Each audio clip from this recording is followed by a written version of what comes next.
Welcome back to another Medieval Dynasty video. We are back once again with another major roadmap update.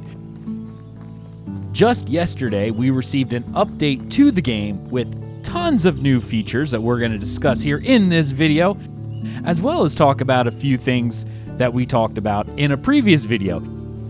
If you missed that video, you can click on the link above or in the description below and check that video out, because one of the things that they added to this update is the ability to change the number of days in a season. If you watched the previous video, you'll notice I highlighted a couple comments from the developer stating that 3 days was done on purpose, and they didn't want to change that in order to avoid messing with the balance of the game.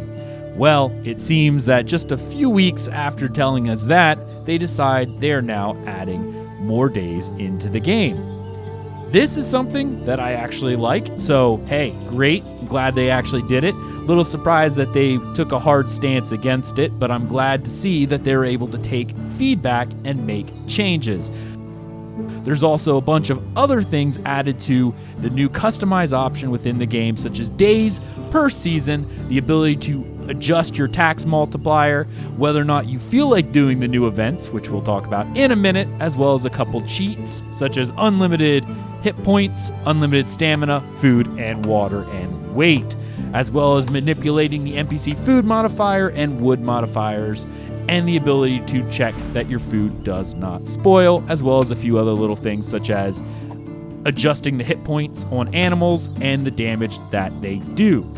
There may be a few other little things that we can check out.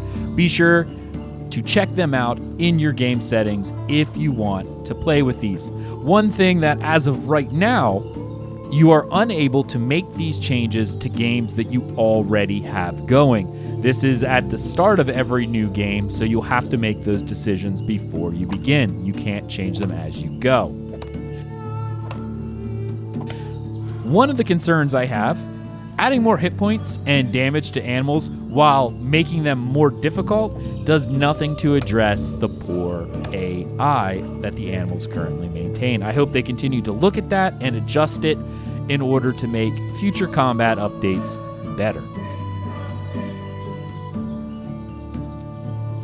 The next big thing is we now have events and we know what they are. I can tell you this is something I did not expect.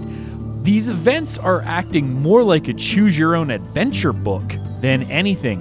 When you're looking at the events, you're given an option as to how you want to address a certain situation when it happens. And there's positives and negatives to each thing that you pick in most cases, and you're able to choose what it is that you want to have. I'm not really sure how this will play out in the long run. Most of the benefits that I had seen in the example don't seem to be a huge give or take, but it is something that we can play with and may affect your game in positive and or negative ways, and you are able to choose whether or not you want to have these choose your own adventure options within the game.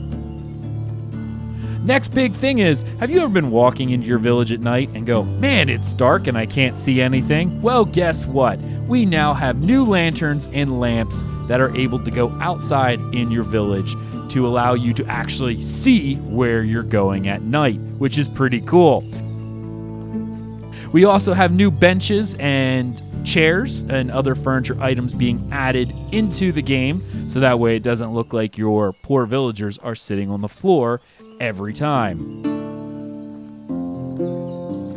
One of the bigger updates that I think is really cool and something that will allow us to grow as village leaders, especially early on in the game, is the addition of bags and pouches. Backpacks and pouches are added to the game to increase your character inventory capacity.